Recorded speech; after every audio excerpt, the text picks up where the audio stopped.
Hello बच्चों, तो आओ प्रश्न को देखते हैं। गुणनखंड ज्ञात कीजिए। बच्चों यहाँ पर हमें बहुपद दिया गया है 6 गुनी x square plus 5x minus 6। तो दिए गए प्रश्न की मुख्य अवधारणा की बात करें तो बच्चों देखो यहाँ पर, तो बच्चों देखो क्योंकि दिया गया बहुपद द्विघात बहुपद है, क्योंकि चर अर्थात x की अधिकतम घात 2 है, तो यहाँ पर हम द्विघात बहुपद की मानक रूप की बात करें तो a गुनी x square plus b x plus c है। तो यहाँ से बच्चों हम इसका गुणनखंड करेंगे, तो हम यहाँ पर लिखते हैं गुणनखंड विधि से इसका हम गुणनखंड करते हैं। तो इसके लिए बच्चों देखो यहाँ पर मध्य वाले पद को अर्थात x के गुणांक को तोड़कर लिखना होगा। तो यहाँ पर कैसे तोड़ेंगे, तो देखो a गुनी एक्स स्क्वायर है प्लस बच्चों यहाँ पर b को तोड़कर लिखना है, तो इसके लिए एक्स स्क्वायर का गुणांक अर्थात a को हम यहाँ पर अचर पद अर्थात c से गुना करेंगे तो हमें गुणनफल ac प्राप्त होगा। बच्चों ac को हम दो संख्याओं में इस प्रकार तोड़कर लिखेंगे कि हमें योग करने पर b प्राप्त होगा और पुनः गुणा करें तो हमें ac प्राप्त होगा। तो इसे हम d और e में विभाजित कर लेते हैं। तो b के स्थान पर हम क्या लिखेंगे, तो d प्लस e गुना में क्या हो जाएगा x प्लस का c। बच्चों देखो यहाँ से हम लोगों ने b बराबर क्या लिखा, तो d प्लस e, और बच्चों देखो यहाँ पर ac बराबर क्या हो जाएगा, तो d गुनी e।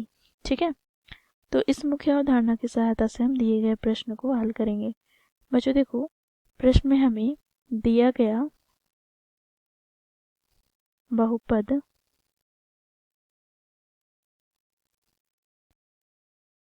px बराबर क्या है, तो देखो 6x square plus 5x minus 6। बच्चों देखो यहाँ पर हम गुणनखंड विधि द्वारा इसका गुणनखंड करेंगे, तो इसे हम लिख लेते हैं। तो बच्चों मध्य वाले पद को हमें तोड़कर लिखना है, तो इसके लिए यहाँ से हमें px बराबर प्राप्त हो जाएगा, तो 6 गुनी एक्स स्क्वायर। बच्चों एक्स स्क्वायर का गुणांक क्या है, तो 6, और बच्चों अचर पद क्या है, तो माइनस 6। बच्चों देखो यहाँ पर इसे हम गुना करेंगे तो हमें प्राप्त हो जाएगा क्या, -36। बच्चों देखो यहाँ पर माइनस का अर्थ ये हुआ कि हमें घटाने पर प्लस का 5 प्राप्त होना चाहिए। तो देखो इसे हम तोड़कर लिखेंगे, तो देखो 9 और -4 में इसे तोड़ा, तो देखो यहाँ पर जब हम 9 में 4 घटाते हैं तो हमें प्लस का 5 प्राप्त हो जाएगा, और जब हम इसे गुना करते हैं 9 गुनी -4 तो -36 प्राप्त होता है। तो यहाँ पर +5 के स्थान पर हम क्या लिखेंगे, तो 9 - 4 गुना में x -6।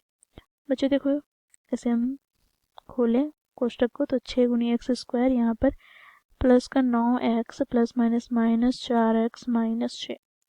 बच्चों देखो इन दोनों पदों से हम 3x उभयनिष्ठ ले लेंगे, तो यहाँ से हमें प्राप्त हो जाएगा 3 दूनी 6 अर्थात 2x प्लस 3 तिया 9।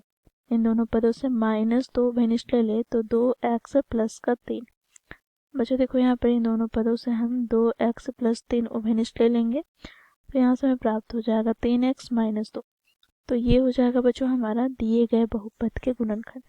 तो इस प्रकार हम लोगों ने मुख्य अवधारणा की सहायता से दिए गए प्रश्न को हल किया। आशा करती हूँ आप लोगों को यह प्रश्न समझ में आया होगा। धन्यवाद।